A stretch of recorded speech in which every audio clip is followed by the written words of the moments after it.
Well, I've been a journalist for about 25 years, and I was educated to lie, to betray, and not to tell the truth to the public. But seeing right now, within the last months, how far how the German and American media tries to bring war to the people in Europe, to bring war to Russia. This is a point of no return, and I'm going to stand up and say it is not right what I have done in the past, to manipulate people, to make propaganda against Russia, and it is not right what my colleagues do and have done in the past, because they are bribed to betray the people, not only in Germany, all over Europe. The reason writing this book was that I am very fearful of a new war in Europe, and I don't like to have this situation again, because war is never coming from itself. There is always people behind it to push for war. And this is not only politicians, this is journalists too. And I just have written in the book how we have betrayed in the past our readers just to push for war, and because I don't want this anymore. I'm fed up with this propaganda. We live in a banana republic and not in a democratic country where we have press freedom, where we have human rights. If you see the German media, especially my colleagues who day by day write against the Russians, who are in transatlantic organizations and who are supported by the United States to do so, well, people like me, I became an honorary citizen of the state of Oklahoma in the United States. Just why? Just because I write pro-American. I wrote pro-American. I was supported by the Central Intelligence Agency, by the CIA. Why? Because I should be pro-American. I'm fed up with it. I don't want to do it anymore. And so I've just written a book not to earn money. No, it will cause a lot of trouble for me, just to give the people in this country, in Germany, in Europe, and all over the world, just to give them a glimpse of a view what goes up behind the closed doors. Yes, there is many examples for that. If we go just back to history, if you go into the year 1988, if you go to your archives, you will find in March 1988 there was in Iraq, in Iraq, the Kurdish people have been gassed with poisoned gas. That is known all over the world. But in July 1988, they sent me to a town called Zubeidat, that is on the Iraqi-Iranian border. There was war. It was war between the Iranians and the Iraqis, and I was sent there to photograph how the Iranians have been gassed with poisoned gas, with German poisoned gas. You call it Lost and Zarine, mustard gas, made by Germany. They have been gassed, and I was there to make photographs how these people have been killed by poisoned gas from Germany. When I came back to Germany, there was just one small photo in a newspaper, in the Frankfurter Allgemeine, and there was one small article not writing how impressive, brutally, how unhuman, how terrible it was to kill decades after the end of the Second World War, people with German poisoned gas.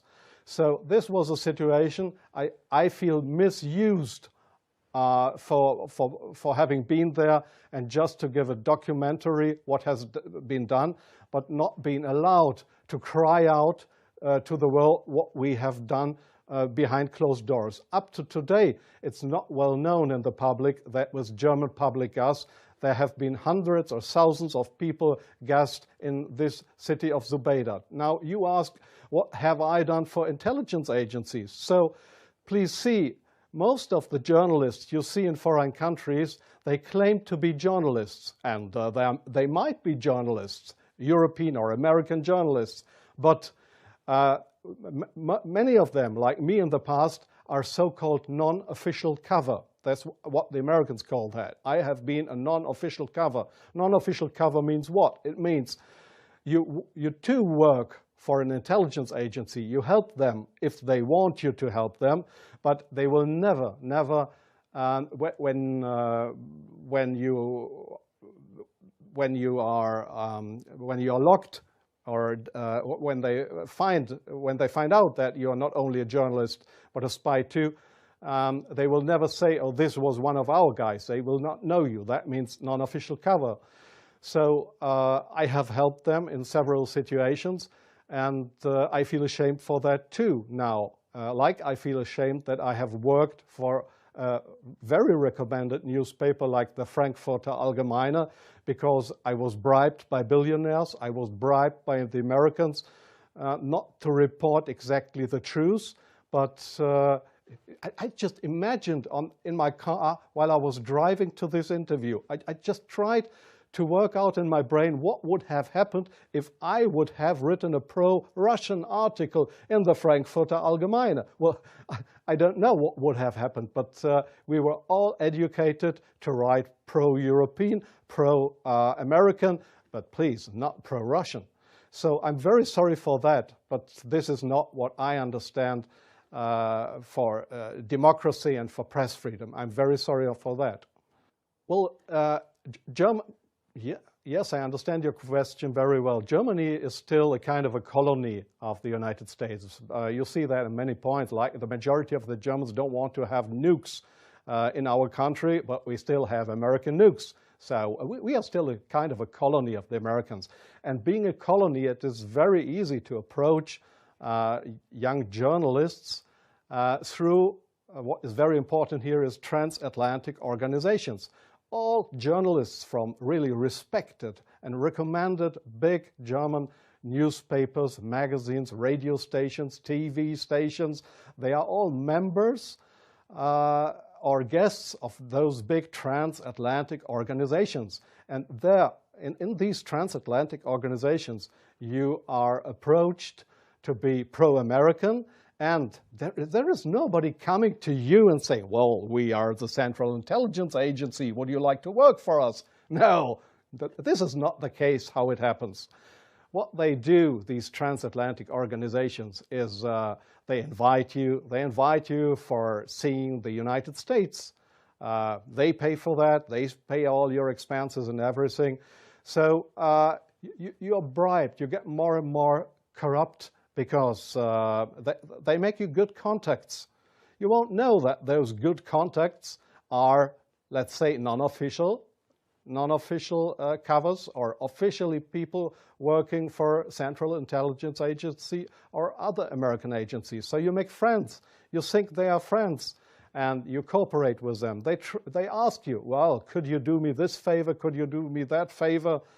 And so your brain more and more is brainwashed through these guys. And your question was, is this only the case with German journalists? No, I think it is especially the case with British journalists, because they have a much closer relationship. It is especially the case with Israelis, of course, with French journalists for a part, not that big as with German or with British journalists. It is the case for Australian journalists, for journalists from New Zealand, from Taiwan, well, there is many countries in the Arab world, like Jordan, for example, like Oman, the Sultanate of Oman. There is many countries where this happens, where you find people to claim they are respected journalists, but if you look behind them, you'll find they are puppets on a string of the Central Intelligence Agency. I'm sorry in interrupting you. I'll give you one example. Sometimes the intelligence agencies, they come to your office and want you to write an article. I give you an example not from strange other journalists, from me myself. I've just forgotten the year. I just remember that the German Foreign Intelligence, Bundesnachrichtendienst, it is just a sister organization of the Central Intelligence Agency. It was founded by the American Intelligence Agency. So one day the BND, this German Foreign Intelligence Agency, came to my office at the Frankfurter Allgemeine in Frankfurt. And they wanted me to write an article about Libya and about Colonel Muammar Gaddafi. I had absolutely no secret informations regarding Colonel Muammar Gaddafi and Libya. But they gave me all these secret informations, and they just wanted me to write, to sign the article with my name. I did that, but it was an article that was published in the Frankfurter Allgemeine that originally came from the Bundesnachrichtendienst, from the German Foreign Intelligence Agency. So do you really think that this is journalism, intelligence agencies writing articles? Oh yes, that article, I have reprinted it partly in my book. That article was how Libya and Colonel Muammar Gaddafi, how he secretly tried to build a poison gas factory. I think in Rapta was the name, yeah. And I got all those informations. It was a story that was printed worldwide 2 days later. But I had no information on that. It was the intelligence agencies that wanted me to write this article. So, but this is not the way journalism should work, that intelligence agencies, that they decide what is printed and what not. If I say no, I give you an example from a very good example if you say no. Well, we have a rescue unit in Germany with helicopters for traffic accidents. It's called, they call themselves the Yellow Angels. There was one guy who didn't want to cooperate. He was a pilot of the helicopter service of the Yellow Angels in Germany. This guy said no to the Foreign Intelligence Service, Bundesnachrichtendienst, when they approached him and wanted him as a non-official cover to work for the German Foreign Intelligence Agency, under, just to pretend to be somebody from the Yellow Angels. So what happened was that he lost his job.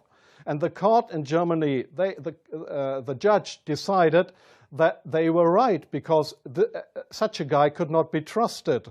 He was kicked off his job because he didn't cooperate with the Foreign Intelligence Service. So I knew what would happen if I would not cooperate with intelligence services. Well, I have had, let me say, 6 times my house was house searched because I was accused by the public prosecutor, the German public prosecutor. I was accused of leaking secrets of states. 6 times house searched. Well, they hoped that I wouldn't do that ever again.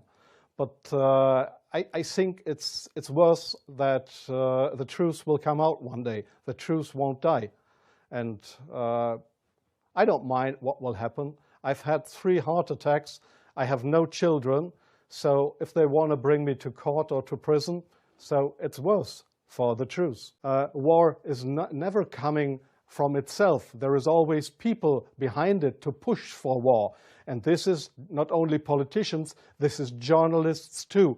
And I just have written in the book how we have betrayed in the past our readers just to push for war, and it is not right what my colleagues do and have done in the past, because they are bribed to betray the people, not only in Germany, all over Europe. The reason writing this book was that I'm very fearful of a new war in Europe, and I don't like to have this situation again, because, well, I've been a journalist for about 25 years, and I was educated to lie, to betray, and not to tell the truth to the public.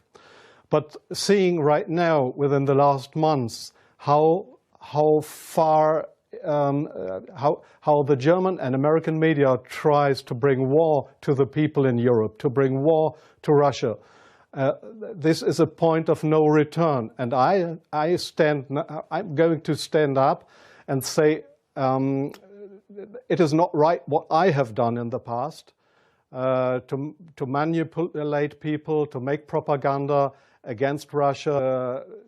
because I don't want this anymore. I'm fed up with this propaganda. We live in a banana republic and not in a democratic country where we have press freedom, where we have human rights. If you see the German media, especially my colleagues who day by day write against the Russians who are in